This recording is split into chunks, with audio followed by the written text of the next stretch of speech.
before this story begins, I want you to do something simple. Look at the room you are currently in. Take a good look at it. The corners, the door, the places your eyes usually ignore. Because once you hear this, you won't feel comfortable being alone anymore. This is not just a story about an apartment. This is a story about a place where something already knew a man was coming, and about something that was waiting for him to break the rules. At first, he didn't believe any of it. Now, he regrets that more than anything. Welcome to the shadows. I am the Midnight Shadow, and tonight, I'm going to tell you a story that will make you think twice before ignoring the rules. Listen carefully.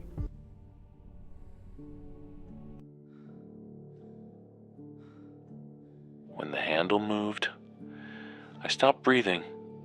It wasn't a sudden movement. It turned slowly, as if whoever was on the other side didn't want to make a sound. The kind of movement that feels intentional, controlled, patient. I had locked the door. I was sure of that. I remember checking it twice. But the handle kept turning, halfway down, then a little more, and then it stopped. The voice came again, softer this time, almost like it was right next to my ear. "You forgot something." I didn't answer. I didn't even move. There was a long pause, and then a very quiet sound, a click. The handle returned to its original position. The footsteps moved away from the door, back into the apartment. I stayed where I was, sitting on the edge of the bed, staring at the door like it might open again at any second. But it didn't. For the next hour, nothing happened. No sounds, no movement, just silence. At exactly 3 a.m., something changed again. It wasn't a noise this time. It was the feeling, the same heavy pressure I had noticed earlier. It lifted, like something had stepped out of the apartment. I didn't open the door immediately. I waited. 5 minutes, 10. Then I stood up slowly and unlocked it.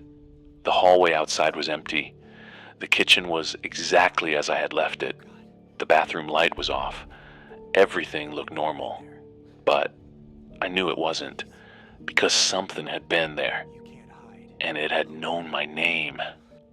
The next morning, I went straight to the kitchen cabinet and took out the list again.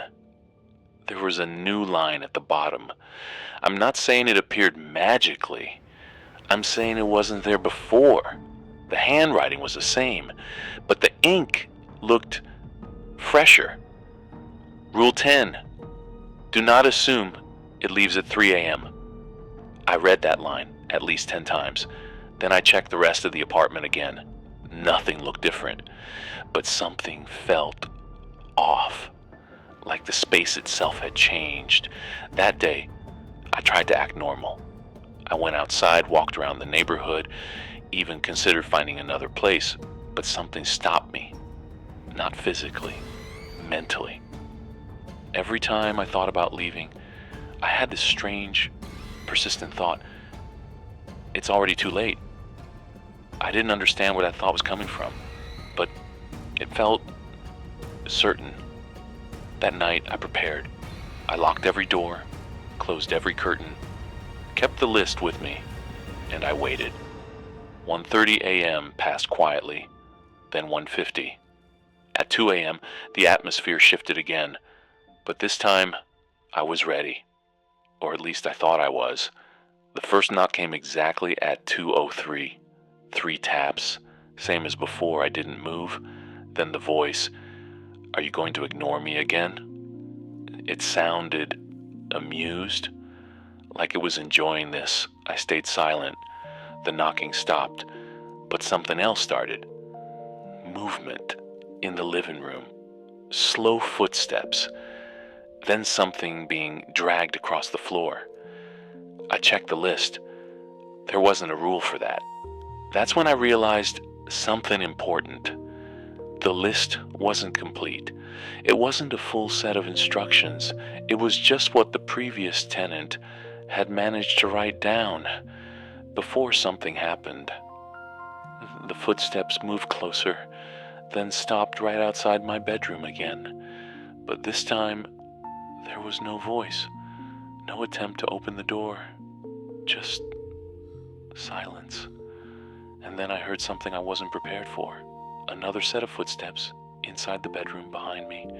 I turned around slowly, carefully, and for a second, I thought I was alone. Then I saw it, standing near the corner of the room, perfectly still. It looked like me. Same height, same build, same face, but something was wrong. The eyes, they were focused, but not on me, like it was looking through me, or at something behind me. I didn't say anything. I didn't move, because I remembered the rule. If you see someone inside the apartment who looks like you, do not speak to them. It tilted its head slightly, mirroring me, but not perfectly, like it was trying to copy something it didn't fully understand. Then it smiled, not naturally, too slow, too wide, and then it stepped forward. I stepped back. We moved at the same time, but not exactly the same way. It was close enough to feel wrong. I reached behind me and grabbed the door handle, opened it, and stepped into the hallway. When I looked back, it was gone. I didn't sleep that night. I sat in the living room until morning, holding the list in my hands, trying to make sense of it, trying to understand what I was dealing with.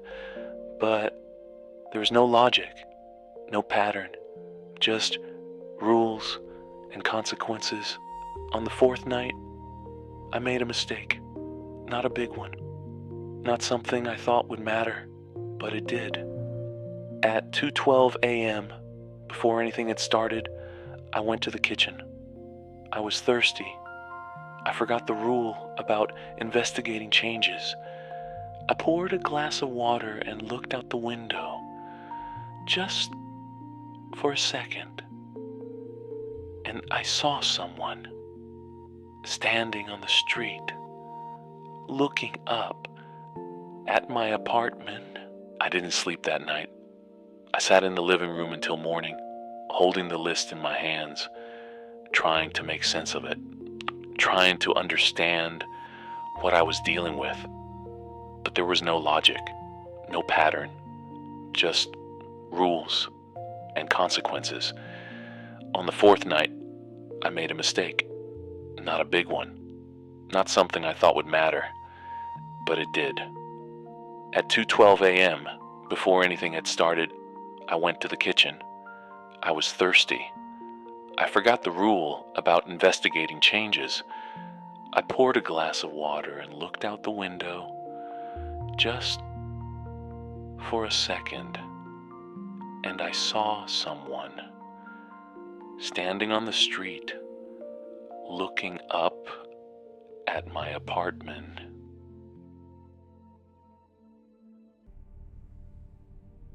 And if you've listened all the way to this moment, thank you. If this story made you feel uneasy or made you look around your room just a little differently, leave a like and tell me honestly in the comments if you found a note with rules like this in your apartment. Would you follow them? Or would you still open the door? In the next video, I'll tell you another story that maybe you shouldn't listen to alone at night. Subscribe to the Midnight Shadow and turn on notifications, because sometimes the scariest thing isn't what's behind the door. It's realizing something is already inside. Good night, if you still can.